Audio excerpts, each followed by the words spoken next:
देखो, परीक्षा में गणित का पेपर कैसे लीक कराना है, आज की इस वीडियो में हम चर्चाएं करेंगे कि गणित का जो पेपर आपको मिलता है उसको एग्जाम में कैसे भर के आएगा। मेरे पास कोई भी सेट है उससे कोई मतलब नहीं है, ठीक है ना। बस ये गणित का पेपर एग्जाम में कैसे लिखना वो तरीका बता रहा हूँ, कैसे ऑब्जेक्टिव को बनाना है, कैसे आपको सब्जेक्टिव बनाना है। मेरे पास बिहार बोर्ड का जो है ना वो जो क्वेश्चन पेपर जिसमें आपको बना कराना होता है उसका मेरे पास है, ठीक है ना। OMR से लेकर सब चीज़ गणित का कैसे करना वो सारी चीज़ बताऊंगा। अगर आप एग्जाम में गणित का पेपर इस तरीके से लीक कराओगे तो इसकी 120% गारंटी लूंगा कि सारा का सारा आपका जो है ना नंबर एक भी एग्जामिनर नहीं काटेगा, वहाँ से फुल नंबर आपको मिल जाएगा, ठीक है ना। तो आज हम लोग का जो सेशंस है उसमें हम लोग चर्चाएं करेंगे कि गणित का पेपर कैसे लिखे, आखिर परीक्षा में गणित का पेपर कैसे लिखे, ठीक है ना।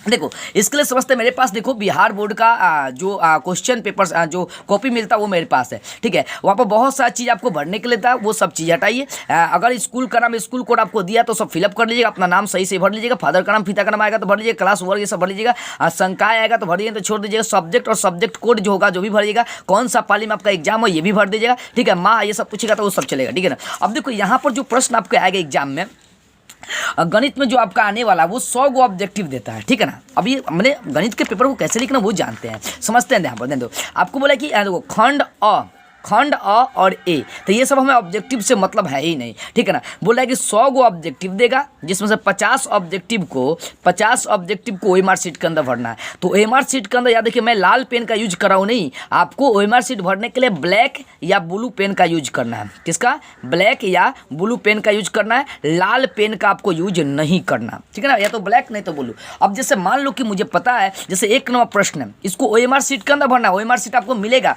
वहाँ पर एग्जाम में जाओगे तो इस टाइप से अलग से आपको एक OMR शीट मिलता है जिसको फिलअप करना होता है, इसको भरना उड़ना होता है, ठीक है ना। अब देखिए समझते हैं हम लोग ऐसा ध्यान से। देखो मान लो कि हमारा 1 नंबर प्रश्न हमको आया है 1/√2 क्या है, तो एक हमें पता है कि अपरिमेय में इसका ऑप्शन सी है, तो क्या करेंगे OMR शीट के अंदर 1 का यानी 1 का जो सी है उसको भर दीजिएगा ऐसे 1 का सी। और OMR शीट भरते समय आपको ध्यान इस बात का रखना है कि ज़्यादा काट कूट आपको नहीं करना है वरना फेल हो जाओगे। और दूसरी बात है काट कूट का मतलब क्या होगा, साफ बाहर निकल एकदम इस प्रकार से गोला को रंगिएगा ताकि आपका एकदम गोला को फॉलो करे। मेरा देखिए गोला जो है इस प्रकार से मैं रंग दिया तो ये गलत हो जाएगा। अब इस बात का ध्यान रखने के लिए इस गोला को थोड़ा सा बाहर से भी रंग के इसको बराबर हमें करना होगा, क्योंकि ऊँच खाल चीज़ें अच्छा नहीं लगता है। इसको अगर गोला से बाहर भी निकल गया ना तो उसको बाहर से रंग के मेंटेन आप कर सकते। देखिए मैंने रंग दिया, ठीक है ना। तो 1 का सी था तो 1 का सी रंग दिया, ठीक है ना। मान लो कि हमें 1 नंबर प्रश्न के बाद 2 नंबर हमें नहीं आ रहा, ठीक है। मान लो कि मुझे डायरेक्ट मुझे आ गया 18 नंबर प्रश्न आ गया, तो 18 का मान लो कि आपका अगर मान लो कि 20 सही है, ठीक है ना। तो 18 का जो क्वेश्चन में 18 दिया होगा उसको ढूंढेंगे, इसमें 18 नंबर कहाँ पर है, देखो 18 नंबर यहाँ पर है और हमें पता है कि 18 का बी रंगना है, तो 18 क्या करेंगे बी रंग देंगे, ठीक है ना। तो इस प्रकार से आपको जो प्रश्न आएगा उसी को रंगना है। लेकिन ध्यान इस बात का रखिएगा कि 100 गो ऑब्जेक्टिव आएगा तो उसमें 50 गो OMR में आपको रंगना है, मात्र 100 गो में से 85 गो रंगना होता है OMR में। तो इस तरीके से आप क्या कर सकते हो, अच्छे से रंगेगा, गोला का पूरा कवर करिएगा। गोला से अगर बाहर आ जाए तो हल्का आप भी बाहर निकाल के उसको रंग सकते हैं, बराबर कर सकते हैं, ठीक है ना। तो इस तरीके से आप OMR में भर लीजिएगा। लेकिन अब बात करते हैं गणित में जो आपका जो लॉन्ग आएगा 2 नंबरिया 5 नंबरिया उसको कैसे लिखेगा, क्योंकि गणित में 2 नंबरिया आता है 5 नंबरिया आता है और ये जो जिसमें आपका नाम में ये सब भरना उड़ना होगा OMR उसको छोड़ दीजिएगा। अब लॉन्ग वाला जो पेपर आपको मिलेगा यहाँ से चालू करेंगे। अब देखो प्रश्न में मान लो कि आप 1 बना रहे हो, ठीक है ना। प्रश्न में मान लो कि आप 1 बना रहे हो गणित का, ठीक है ना। जैसा खोलते हैं सब्जेक्टिव को, आपको देखो गणित में ये नहीं है, गणित में बोला कि जो भी प्रश्न आएगा आप वही बनाइएगा, ठीक है ना। जैसे 1 नंबर नहीं है 5 नंबर बता 5 नंबर बनाएंगे, कैसे बना करना ये बता रहा हूँ। देखो प्रश्न संख्या 1, ठीक है ना, 1 नंबर आपको बनाना है तो यहाँ पे हेडिंग के रूप में डालेंगे, एक लाइन ऊपर छोड़ दीजिएगा और लिख दीजिएगा, अच्छे से सजा कर लिखिएगा प्रश्न संख्या 1, ठीक है।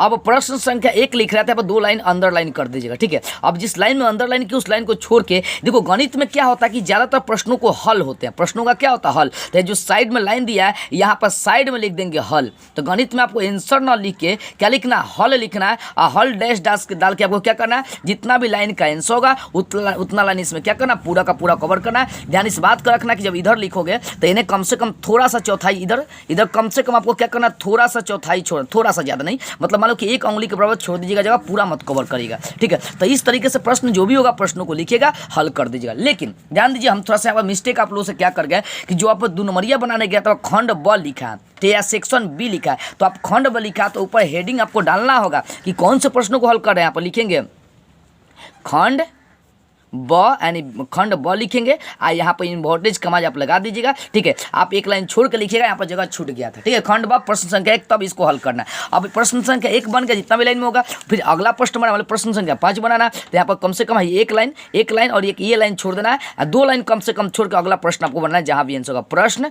संख्या कितना है? प्रश्न संख्या 1 के बाद मान लीजिए मेरा 5 बन रहा था, लिख दें प्रश्न संख्या 5। यहाँ पर साइड में आप जो जगह दिया होगा साइड में, यहाँ पर लिख दीजिएगा हल। आंसर मत लिखिएगा, क्या लिखिएगा? हल। गणित में इस बात का ध्यान रखना है, और जो भी प्रश्न को हल करना है वहाँ पर प्रश्नों को आप हल कर दीजिए, ठीक है, इस तरीके से। लेकिन मान लो कि दीर्घ उत्तरीय प्रश्नों को आप बनाना चाहते हैं, ठीक है ना, एग्जाम में दीर्घ उत्तरीय प्रश्नों को आप बनाना चाहते हैं, तो चलिए 1-2 पेज छोड़ के हम लोग आगे बढ़ते हैं, ठीक है। दीर्घ उत्तरीय प्रश्न देखते हैं क्या दिया है। देखो यहाँ पर मेरे पास एक पेपर है, जो बहुत पुराना पेपर है, जिसको मैं सिर्फ आपको बना कर दिखाना चाहता हूँ, समझाना चाहता हूँ बारीकी से बातों को, बस और कुछ नहीं। देखो यहाँ पर समझिए, क्या अब आपको दीर्घ उत्तरीय प्रश्न हल करना था, यहाँ दीर्घ उत्तरीय हेडिंग डाला है, तो आपको भी हेडिंग में यहाँ पर डालना होगा, क्या डालना? दीर्घ उत्तरीय हल करते समय दीर्घ उत्तरीय प्रश्न, ठीक है ना। दीर्घ उत्तरीय प्रश्न डाल के 2 अंडरलाइन कर दीजिएगा। अब दीर्घ उत्तरीय में कौन सा प्रश्न आप बनाने जा रहे हैं वो भी लिखना होगा। तो दीर्घ उत्तरीय में देखिए मुझे 31 नंबर प्रश्न बनाना है, तो 31 नंबर पे यहाँ पर लिख देंगे, यहाँ पर प्रश्न संख्या 31, प्रश्न संख्या 31, यहाँ पर डैश डालेंगे, और साइड में लिख दीजिएगा हल, और उसका जो भी प्रश्न 5 नंबरिया का है इसको आप हल करना चालू कर दीजिएगा इस टाइप से, ठीक है। तो इस प्रकार से गणित का सब्जेक्टिव, ऑब्जेक्टिव और 5 नंबरिया प्रश्नों को आप बना सकते हैं।